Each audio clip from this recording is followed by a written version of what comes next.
Sa panitikang Greek at mitolohiya, ang higanteng may isang mata na kilala bilang Cyclops ay nauugnay sa iba't ibang mga gawa at kasaysayan.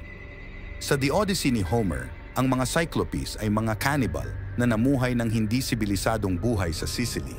At sa isa pang kwento, nakatakas si Odysseus mula sa kanyang kamatayan sa pamamagitan ng pagbulag sa Cyclops Polyphemus. Sa Hesiod, ang mga Cyclopes na Arges, Brontes at Steropes ay ang tatlong anak ni Gaia at Uranus at nilikha nila ang thunderbolts ni Zeus.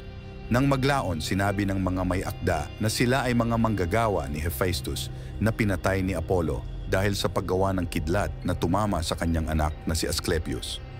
Ang mga pader ng mga sinaunang lungsod, tulad ng Satirines, ay sinasabing itinayo ng mga Cyclopes. Sa modernong arkeolohiya, ang terminong Cyclopean ay ginagamit upang ilarawan ang pagtatayo ng mga pader na hindi parisukat.